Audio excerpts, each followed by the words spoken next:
Good day, everybody, and welcome to another edition of the Military and Foreign Affairs Network. I am your host, the voice of reason. Well, today we are continuing to watch and observe the ongoing war inside and around Ukraine. Today is day 36, again, of the ongoing conflict, the ongoing war between the Russian Federation and Ukraine. And we can tell you that today, again, not a lot has changed since the day before, or quite frankly, within the last 24, 48 hours. What we can report is that a Ukrainian offensive, counteroffensive, coming out of Mykolaiv, directed towards Russian positions west and north of Kherson, has been repelled. It would appear that right now Ukrainian forces are no longer attempting a counterattack at this point in the direction of Kherson. It would appear that the Russian forces, with the use of quite a bit of heavy artillery, multiple launch rocket systems, and tactical aircraft, has blunted that Ukrainian drive towards Kherson.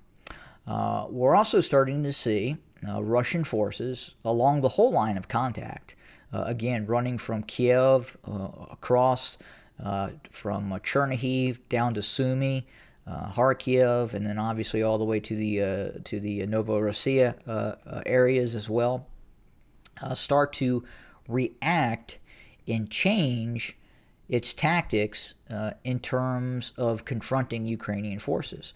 Obviously, the Ukrainians have been doing a lot of things right, especially in terms of stalling Russian advances into Ukraine.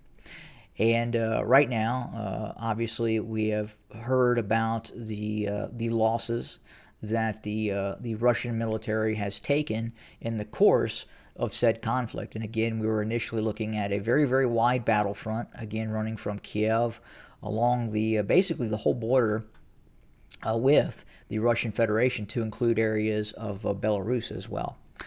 And again, we're starting to see the Russians, and this has been going on for several days now, starting to use different tactics, different strategies in regards to attacking the Ukrainians. We're seeing much, much less of Russian forces attempting these headlong mass armored attacks into Ukraine in order to achieve objectives. As we know, as the Russians have launched these attacks into Ukraine, especially these armored columns moving along main roadways, they have suffered greatly in terms of being subjected to Ukrainian anti-tank guided weapon systems and a host of other weapon systems as well that the Ukrainians even possessed prior to receiving a lot of this Western equipment.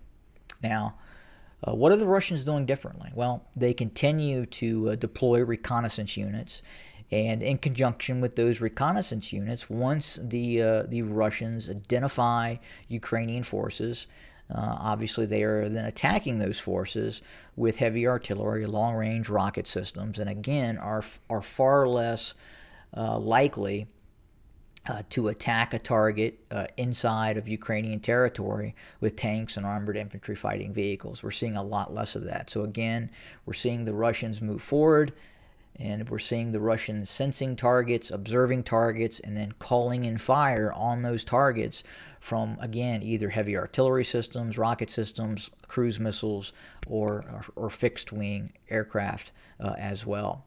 And another interesting development, we're starting to see Russian aircraft fly a lot higher than what they initially were flying. So it would appear that, at least in some areas, the Russians have degraded those medium and long-range air defense missiles, such as the Buk and the S-300, that the Ukrainians have been utilizing in conjunction with early warning aircraft from Western nations, such as Poland and Romania, or actually, more likely than not, obviously, United States, E-3 long-range early warning aircraft observing Russian aircraft entering Ukraine, and then we would have the Ukrainians engaging a lot of those aircraft with its long-range air defense systems, again, such as the S-300 and/or Buk.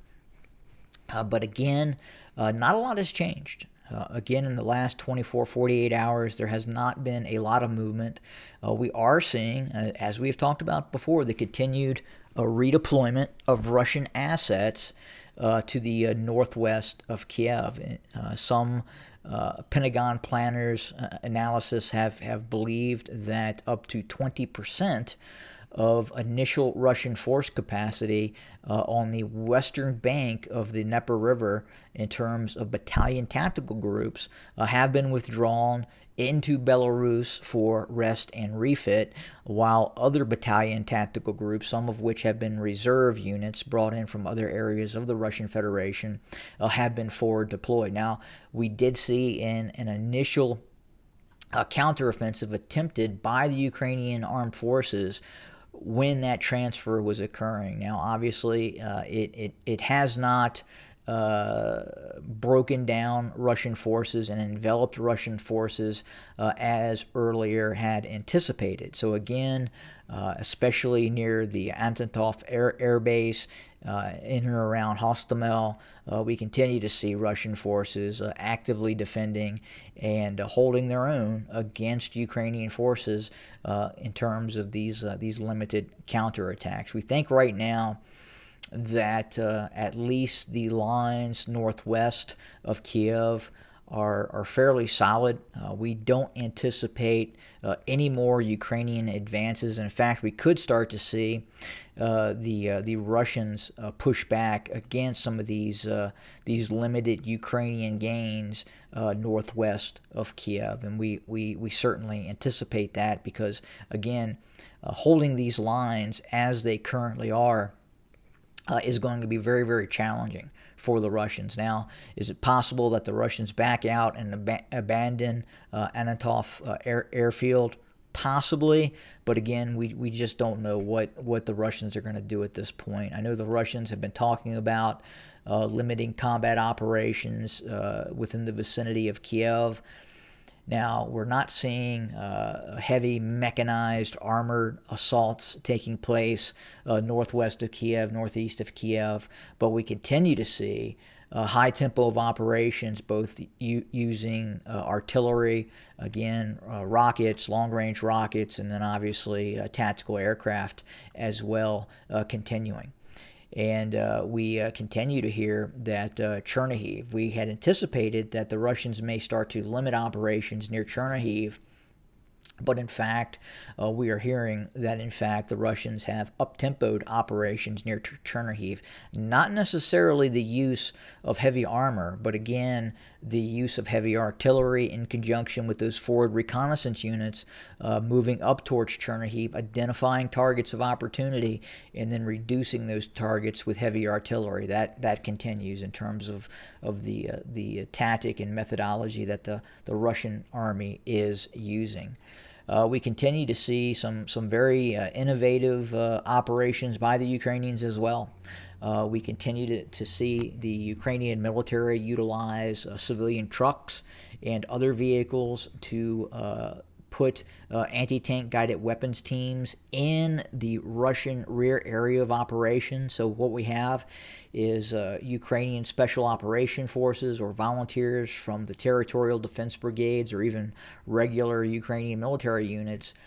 They are now tending to operate from civilian vehicles, getting in the rear of Russian lines with some of these anti-tank guided weapon systems and then launch attacks on Russian supply lines. This has been going on for some time. As the Russians had advanced, the Ukrainians were kind of hanging back in the Russian rear, letting the Russians basically move by, push the line forward, and then the Ukrainians would spring up with these small unit tactics that they've been utilizing against Russian supply convoys, in which we've seen obviously these anti-tank weapon systems, obviously even targeting supply trucks and what have you.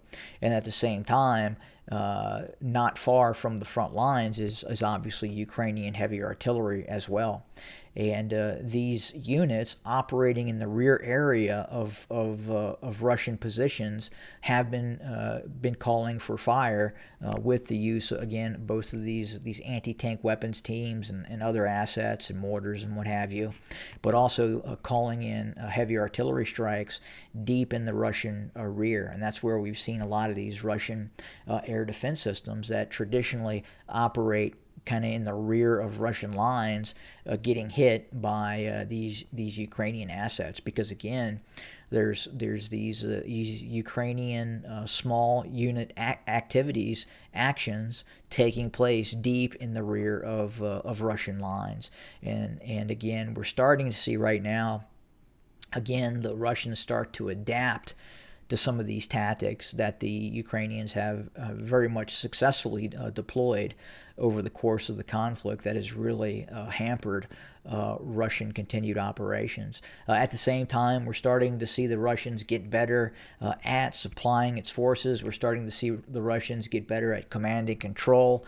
So obviously, as this conflict continues, the Russians are starting to adapt and overcome to some of the tactics being utilized by the Ukrainians, and it's becoming a much tougher engagement for the Ukrainians, especially with the Russians continuing to strike in the Ukrainians' rear areas. We're continuing to see the Russian armed forces continue to strike at supply depots, fuel and oil depots, and just a laundry list of targets that are really much needed by the Ukrainian military to continue defensive operations, being hit deep into the rear areas of the Ukrainian military. We continue to see now the Russian forces, both in terms of volunteers and conscripting forces, continuing to grow and maintain its force structure in terms of being able to sustain combat operations inside of Ukraine. So again, parts of at least Western media, as you watch it, would indicate that, again, the Russians are losing, the Ukrainians are winning. Again, not really the case. Obviously, the Russians have sustained casualties and in some cases some critical casualties.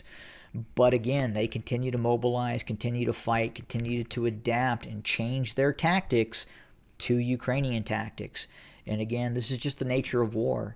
And right now, based on talks and discussions that were being held between Russia and Ukraine, it looks like the Russians are very much fine with continuing in the prosecution of the war, and that appears to be their intent at this point, is to continue fighting and at some point put themselves in a much better position to demand negotiations on their terms from the Ukrainian forces.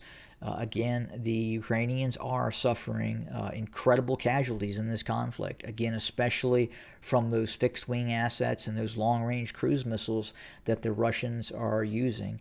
At the same time, we continue to see the Russians using heavy artillery, long-range artillery, to attack and reduce Ukrainian forces in the theater of operations, and that is not going to let up quite possibly for some time.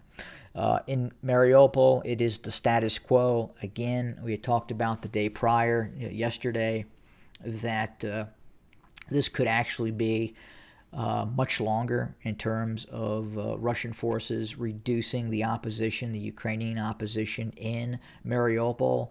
Again, we are reassessing this and believe quite possibly that this siege and this battle for Mariupol could last, in fact, much longer than initially anticipated. I know, again, a lot of analysts were talking that this could resolve itself with a Russian victory in a matter of days, possibly a couple of weeks.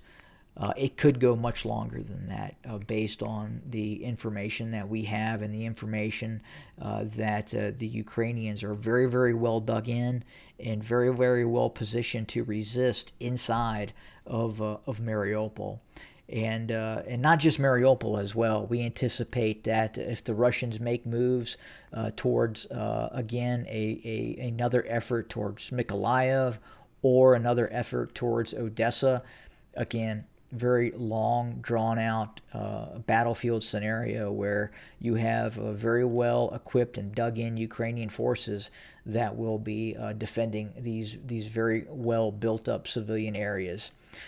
So that's what the Russians have to look forward to, but at the same time, it does appear the Russians are starting to change tactics, and unfortunately for the Ukrainians, that's going to mean quite possibly the Russians utilizing heavy artillery on a lot of these larger cities as they identify, sense, and destroy Ukrainian military elements that are fortified in many of these in many of these major cities. So again, we anticipate the war will continue to look a lot like it's looking right now in terms of the destruction of civilian infrastructure and buildings, while the Russians continue to utilize this tactic to prevent casualties of its forces as it moves towards these major cities, which is completely reasonable. Again, as a battlefield commander, I'm probably not going to be moving tank units or even light infantry units into some of these cities, given the nature of the Ukrainian defenders that are dug in like ticks to some of these areas. So again, it's going to be a matter for the Russians to unfortunately reduce these civilian cities to drive out the Ukrainian defenders. But again, it's the nature of war, and we have seen this in other conflicts through the centuries. Again, going back to Stalingrad and even other battles in World War II looked a lot like this. So again, we're not seeing something that is new to war. It is the nature of war in which humans utilize civilian built-up areas as fortified areas to defend. This is going to happen. So that's where we stand for today. Obviously, we will continue to monitor and report with new content. Have a good day, everybody.